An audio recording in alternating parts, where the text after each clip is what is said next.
आज तक digital breaking में इस वक्त की बड़ी खबर, सोने की कीमतों का टूटा 28 महीनों का रिकॉर्ड। घरेलू मार्केट में गोल्ड के दामों में भारी उछाल देखा गया है। ऊंचाई के करीब है।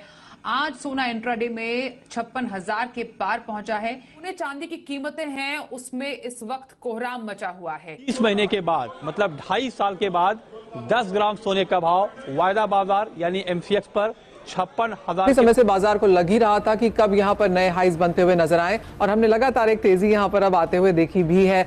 अगर पिछले साल की बात करें तो जनवरी में इसी हफ्ते में भाव 47,600 के आसपास चल रहे थे, यानी कि 47,600, और अब 56,000 के ऊपर का कारोबार है। पिछले एग्जैक्टली एक साल में हमने 9,000 से ज्यादा की बढ़त यहां पर सोने के भावों में आते हुए देखी है।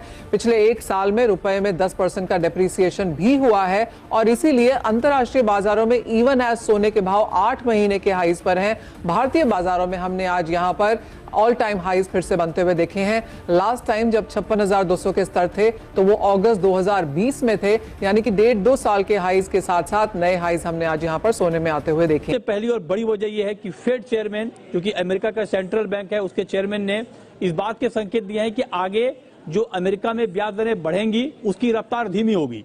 धीमी रफ्तार का मतलब क्या हुआ? धीमी रफ्तार का मतलब यह हुआ कि जो 75 बेसिस पॉइंट की रफ्तार से जो दरें बढ़ रही थी अब उसको घटाकर 50 बेसिस पॉइंट पर लाया जाएगा। इस बात के संकेत मिले हैं।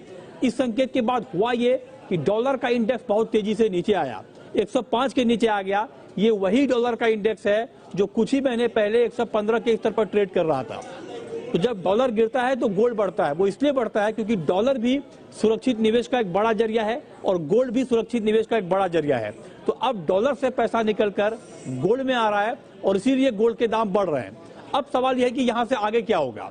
हमने तमाम बड़े बुलियन के एक्सपर्ट से बात की, उनका ये मानना है कि अब हालात इस वक्त गोल्ड में तेजी के आ गए हैं, क्योंकि अमेरिका में अगर दरें कम बढ़ती हैं, डॉलर का इंडेक्स कमजोर होता है, तो गोल्ड में बड़े पैमाने पर इन्वेस्टमेंट बाइंग बढ़ेगी, जिससे गोल्ड के दाम आगे बढ़ सकते हैं।